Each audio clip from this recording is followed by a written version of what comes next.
अस्सलाम वालेकुम रहमतुल्लाहि व बरकातुहू। नाजरीन, हाल ही में अमेरिका न्यूयॉर्क में एक वाक़या पेश आया जिसमें एक आदमी ने गुस्ताख़ रसूल मलऊन सलमान रुश्दी पर हमला किया, चाकू के ज़रिए उसको शदीद ज़ख्मी कर दिया। तो आइए हम आपको वो वीडियो दिखाते हैं और उसके बाद डॉक्टर जाकिर नाइक साहब का सलमान रुश्दी के बारे में जो तज्ज़िया है वो भी सुनिए। न्यूयॉर्क में तकरीब के दौरान हमले में शातिम रसूल सल्लल्लाहु अलैहि वसल्लम सलमान रुश्दी जख्मी हो गया। सलमान रुश्दी पर चाकू से हमला किया गया। हमारे पास मिसाल है सलमान रुश्दी और तस्लीमा नसरीन की। सलमान रुश्दी को मीडिया ने इतना हाईलाइट किया, क्यों? क्योंकि वो नाम का मुसलमान था और उसने किताब लिखी थी सैटेनिक वर्सेस इस्लाम के खिलाफ, मोहम्मद सल्लल्लाहु अलैहि वसल्लम के खिलाफ। मीडिया उसे इतना उछालती है कि वो बन जाता है मिलियनर, करोड़पति ओवरनाइट। सैटेनिक वर्सेस के पहले चंद लोग जानते थे। सलमान रुश्दी को आज मीडिया ने इतना हीरो बना दिया कि वो करोड़पति अरबोपति बन गया। क्यों? क्योंकि एक मुसलमान इस्लाम के खिलाफ किताब लिखा, मोहम्मद सल्लल्लाहु अलैहि वसल्लम के खिलाफ लिखा। रहता है यूके में। वो यूके चंद साल पहले, सलमान रुश्दी किताब लिखने के पहले, एक अमेरिकन राइटर मार्गरेट थैचर जब प्राइम मिनिस्टर थी उसके लिए 4 लेटर का वर्ड इस्तेमाल करता है, 4 लेटर का लफ्ज़। मैं वो अल्फाज को कह नहीं सकता हूँ क्योंकि मैं मुसलमान हूँ। फादर, अंकल, कज़न, किंग, और उस अमेरिकन के ऊपर बैन लग जाता है। हमारी प्राइम मिनिस्टर को फादर, अंकल, कज़न, किंग कहता है बैंड। कुछ वक्त के बाद सलमान रुश्दी वही प्राइम मिनिस्टर को वही अल्फाज को एक्टिव करता है, father, uncle, cousin, king add कर जाता है ING, और उसको अवार्ड देती है गवर्नमेंट। क्यों? क्योंकि उसने इस्लाम के खिलाफ लिखा। वही प्राइम मिनिस्टर मार्गरेट थैचर को वही बुक सैटेनिक वर्सेस में Salman Rushdie father, uncle, cousin, king और इंग कहता है कई बार। उसी प्राइम मिनिस्टर मार्गरेट थैचर को कहता है,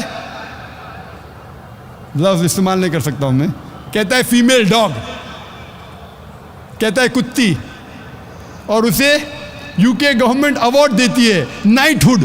क्यों? क्योंकि उसी किताब में उसने मोहम्मद सल्लल्लाहु अलैहि वसल्लम के खिलाफ भी लिखा, उसने इस्लाम के खिलाफ लिखा।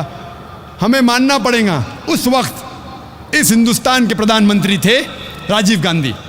राजीव गांधी पहले प्रधानमंत्री थे सारी दुनिया में जब मुसलमान उनके पास गए और बताए कि कितने चीज़ें खिलाफ लिखी इस्लाम के। अल्हम्दुलिल्लाह सुम्मा अल्हम्दुलिल्लाह, राजीव गांधी ने फौरन उस किताब को इंडिया में बैन कर दी। हक की बात हमें तस्लीम करना चाहिए, हमें मुबारकबाद देना चाहिए। इंडिया पहला मुल्क था जिसमें ये किताब बैन हुई। राजीव गांधी उस वक्त ये नहीं जानता था कि सलमान रुश्दी ने उसी किताब सैटेनिक वर्सेस में राम और सीता को भी गाली दी। मैं यहाँ कहना नहीं चाहता हूँ क्या गाली दी, मैं इस देश में अमन चाहता हूँ। उसे ये नहीं पता था कि उसी किताब में सलमान रुश्दी ने सीता को भी गाली दी। इस हिंदुस्तान के हिंदू लोग सीता को माता मानते हैं, राम को भगवान मानते, उसको गाली दी। ये राजीव गांधी को पता नहीं था, लेकिन अल्हम्दुलिल्लाह सुम्मा अल्हम्दुलिल्लाह, क्योंकि मुसलमानों के खिलाफ उसने लिखी, उसने बैन की, और अल्हम्दुलिल्लाह सुम्मा अल्हम्दुलिल्लाह कई हिंदू जो नहीं जानते थे, जब आप किताब पढ़ेंगे तो पता लगेगा कि हिंदू मज़हब के श्री राम और सीता माता को भी गाली दी थी। आज की गवर्नमेंट एक दूसरे मुसलमान को पकड़ती है जो इस्लाम के खिलाफ लिखती है, वो तस्लीमा नसरीन, और इस्लाम के खिलाफ किताब लिखती है लज्जा। ये गवर्नमेंट उसको शरण दे रही है, असाइलम। पहले की गवर्नमेंट उसको सलमान रुश्दी को बैन करती है, अभी की गवर्नमेंट बैन उठा देती है और तस्लीमा नसरीन को शरण देती है। 8वीं स्ट्रैटेजी मीडिया की क्या करती है? अगर कोई मुसलमान विद्वान है, अच्छा काम करता है, तो उसे मुसलमान जैसा बताती ही नहीं। वक्त कम होने की वजह से एक ही मिसाल दूंगा मैं इस स्ट्रैटेजी की। हम जानते हैं कि 8वीं सदी से 12वीं सदी को कहा जाता है, यूरोपियन कहते थे डार्क एजेस, अंधेरे का दौर। डार्क एजेस कहाँ अंधेरे का दौर था? वो अंधेरे का दौर था यूरोपियंस के लिए, अंग्रेज के लिए।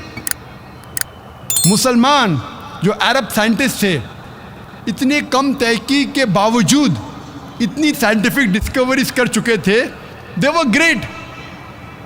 लेकिन आज जब हम साइंस पढ़ते हैं, हमें पता ही नहीं लगता कि मुसलमान ऊंचाई पे थे।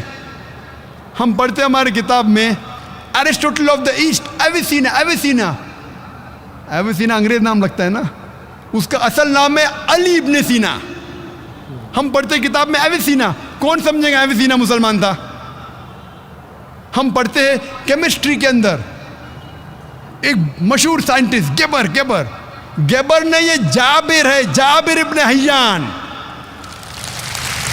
कौन समझेगा गेबर मुसलमान है? वो जाबिर है, जाबिर इब्ने हय्यान। ऐसी कई मिसाल दे सकता हूँ। हम पढ़ते हैं ब्लड सर्कुलेशन के बारे में, विलियम हार्वी। 400 साल पहले विलियम हार्वी के पहले इब्ने नफीस ने ईजाद किया था, डिस्क्राइब किया था ब्लड सर्कुलेशन। और इब्ने नफीस के 600 साल पहले नाजिल हुआ था कुरान, जिसमें लिखा है ब्लड सर्कुलेशन के बारे में।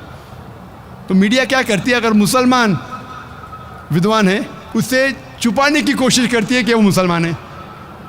अल्लाह के रसूल फरमाते हैं सही हदीस में, सही बुखारी में, बल्लिगु अन्नी वलौ आया, propagate even if it be one verse. अगर एक भी आयत आप जानते हैं इस्लाम के बारे में, आप इसको दूसरे तक पहुंचाओ। ये क्रिश्चियन मिशनरी पूरा इस्तेमाल कर रहे मीडिया का, कई बार वो गलत इस्तेमाल भी करते हैं। एक बार एक पोस्टर मुझे मिला था, एक पैम्फलेट, ये बड़ा पोस्टर भी है, ये पैम्फलेट है। मैंने एक अरब शेख से पूछा, शेख क्या लिखा है? नज़दीक वाले पढ़ सकते, क्या लिखा है? अल्लाह मोहम्मद, अल्लाह मोहम्मद। मैंने शेख से पूछा, यहाँ भी माशाअल्लाह बहुत से लोग बैठे हुए, माशाअल्लाह, शेख मौलाना, अल्लाह मोहम्मद। मैंने कहा शेख गौर से पढ़िए। फिर से कहा अल्लाह मोहम्मद सल्लल्लाहु अलैहि वसल्लम, और गौर से पढ़िए अल्लाह मोहम्मद सल्लल्लाहु अलैहि वसल्लम। माशाअल्लाह सब लोग बैठे, अरबी दान। दूर से तो कह रहे हैं, गौर करके पढ़ेंगे तो लिखा है अल्लाह मोहब्बा, अल्लाह मोहब्बा, गॉड इज लव, खुदा है प्यार। ये बाइबल का कोटेशन है, first epistle of John chapter number 4 verse number 16। आम मुसलमान जब पढ़ेगा इसे चूमेगा, खीसे में डालेगा, चूमेगा। अल्लाह मोहम्मद, ये है लोग को बेवकूफ बनाना। ऐसा लिखा हुआ है कि आम मुसलमान अरबी दानी से अल्लाह मोहम्मद पढ़ेगा सल्लल्लाहु अलैहि वसल्लम, लेकिन अल्लाह मोहब्बा, खुदा है प्यार। ऐसे हमारे इस्लामिक रिसर्च फाउंडेशन में कई है पोस्टर्स। दूसरा पोस्टर क्या लिखा है? रब्बाना, रब्बाना के बाद रब्बाना आतीना फिद दुनिया। फौरन हमें आदत है पढ़ने की, गौर से पढ़ेंगे, लिखा है अब्बाना, आवर फादर, हमारे वालिद, who art in heaven, hallowed be thy name. पढ़ेंगे रब्बाना आतीना फिद दुनिया, रब्बाना ने अब्बाना, हमारे वालिद। डिसीट। कोशिश करते हैं मीडिया का इस्तेमाल कर रहे, हक से इंसान नहीं आता है तो इंसान को बेवकूफ़ बनाना। ऐसे कई मिसाल है, आप अगर मेरी कैसेट देखेंगे, डिसीट इन क्रिश्चियन इवेंजलिज्म, अभी वक्त कम है तो कई मिसाल पेश कर सकता हूँ मैं, डिसीट इन क्रिश्चियन इवेंजलिज्म। नाजरीन, आपने वीडियो देखी तो मैं ये समझता हूँ कि इस आदमी ने बहुत अच्छा इकदाम किया है, क्योंकि शरीयत मुतहरा की रूह से देखा जाए कि शातिम रसूल, गुस्ताख रसूल की सज़ा क्या है, तो उसमें अल्लाह के रसूल सल्लल्लाहु अलैहि वसल्लम की तरफ से जो हमें रिवायत मिलती है, उसमें ये फरमाया मन सब्बा नबिय्यन फ़क़ुतिला, एक में ये फरमाया, और एक में फरमाया कि मन सब्बा नबिय्यन फ़क़्तुलूहु, कि जो नबी को गाली दे दे, बुरा भला कहे, तो उसकी सज़ा क्या है? उसको कत्ल कर दिया जाए। और इसकी मिसाल हमें रसूलुल्लाह सल्लल्लाहु अलैहि वसल्लम के ज़माने से भी मिलती है। सही बुखारी में एक लंबा वाक़या है जिसको मुख्तसरन मैं अर्ज़ कर देता हूँ। हज़रत अब्दुल्ला इब्न आतीक रज़ियल्लाहु अन्हु एक नाबीना सहाबी थे। उस वक़्त अबू राफ़े नामी एक यहूदी था, उसने हुज़ूर सल्लल्लाहु अलैहि वसल्लम की शान में गुस्ताखी की, नऊज़ु बिल्लाह। तो हज़रत अब्दुल्ला इब्न आतीक रज़ियल्लाहु ताला अन्हु नाबीना होने के बावजूद अपने जज्बात को काबू में ना लाते हुए वो रवाना हुए खुलासा ये कि उसका एक कला था, उसमें जाकर रात को उस पर हमला किया, उसको कत्ल कर दिया, जहन्नम वासिल कर दिया। और वापसी आते हुए टांग टूट गई, ऊपर से छिलांग मारी, चूँकि नज़र आ नहीं रहा था उनको, तो नबी सल्लल्लाहु अलैहि वसल्लम की खिदमत में हाजिर हुए, सारा वाक़या सुनाया और ये भी बताया कि या रसूल अल्लाह मेरी टांग भी टूट गई है। तो हुज़ूर सल्लल्लाहु अलैहि वसल्लम ने उन सहाबी की टांग पर अपना हाथ मुबारक फेरा, जिससे उनकी टांग बिल्कुल सही हो गई। तो ये वाक़यात जब पेश आते हैं कि जब कोई भी नबी सल्लल्लाहु अलैहि वसल्लम की शान में गुस्ताखी करता है तो मुसलमानों के जज्बात से खेलता है, मुसलमानों के जज्बात को मजरू करता है, फिर ऐसे वाक़यात पेश आते हैं। लेकिन होना ये चाहिए कि आजकल के दौर में चूँकि मीडिया का दौर है, कानून को हाथ में नहीं लेना चाहिए, बल्कि हम कानून की तरफ चलें और कानून को जब पेश करेंगे ये सारी चीज़ें तो फिर कानून ख़ुद ही इस पर फ़ैसला करेगा। लेकिन होता यूँ है, अलमिया ये है, जब कानून फ़ैसला नहीं करता, हरकत नहीं करता, तो फिर मुसलमान ख़ुद अपने जज्बात को काबू में ना लाते हुए ये फ़ैसला कर बैठते हैं।